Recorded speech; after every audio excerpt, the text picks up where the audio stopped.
Hey, hope everyone's doing well. Decided to make some kimchi today.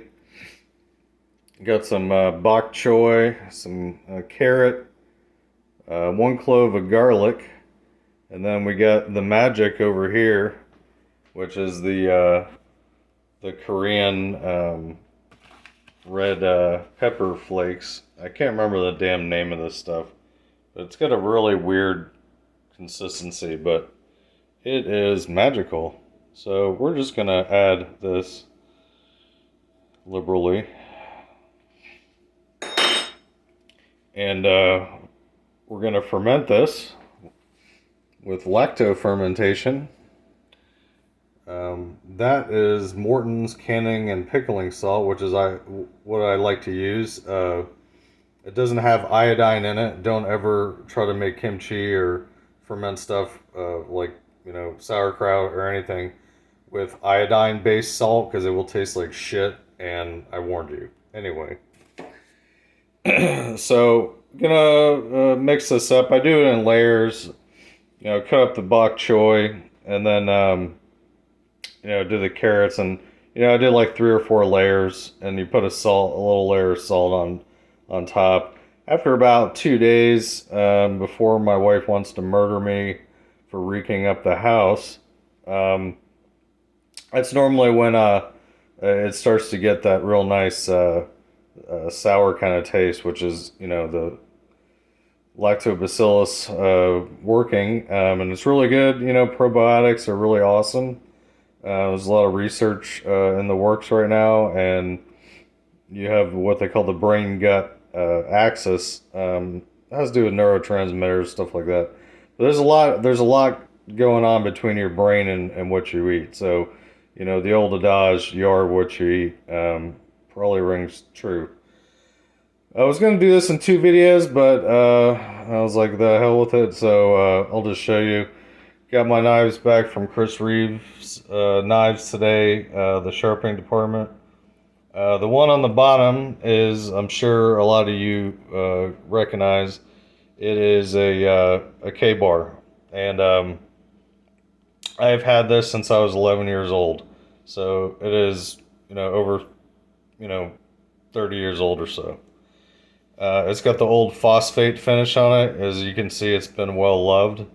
But Chris Reeves has one of only 7 master sharpeners in the United States. And I mean, it's a mirror edge on this thing. It's kind of weird because it doesn't feel sharp, but it's like a damn lightsaber. It's crazy. Really, I don't even know the gentleman's name, but if you want a really sharp knife, send it to Chris Reeves Knives, the guys that make the Sabenzas. Excellent work. Now this up here is a gaucho knife. It's a little smaller than I thought it was going to be because they make them fairly large. It looks similar to a kitchen knife, right? This one is made out of 1070 carbon steel. It's not stainless, so you gotta make sure you don't throw it in the dishwasher. It will rust very easily. But they mirror polished it. Same kind of deal. Just look at that edge, man. Just look at that edge. It's gorgeous, and it is scary sharp. So basically, another reason I liked it is the handle. If you look down on the handle here, this is olive wood, and it's contoured. It's got like a swell here and a little swell on the end, but it makes for a real nice, kitchen knife or camp knife. About 45 bucks, handmade from Argentina. I believe they use the steel comes from Solingen, Germany, because Germany and Argentina have pretty good ties for obvious reasons. But it came with a very traditional type sheath. It has a flap here and a flap on the back, and this flap would go underneath a gaucho, an Argentinian, however the fuck you say it. That would go underneath their. They would wear a sash. A lot of them carry it in the back, so it's not gonna chop your dick off if you fall off a horse. So that's pretty much it. This will probably turn out well. I haven't used bok choy in a while, but it was on sale, so I figured it was a good idea. And kimchi is really good for you. Pretty much most fermented food is really good. So anyway, I don't know. I guess I'll see you in a couple years when I decide to make another video again. Anyway, here's a little close-up action of the that olive wood. It's gorgeous.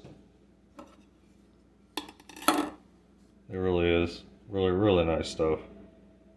That was about 45 bucks shipped from northern Argentina on eBay. And very, very cool history and everything. Just Google gaucho knife, and a lot of it, a lot of them are called a punal, Punal.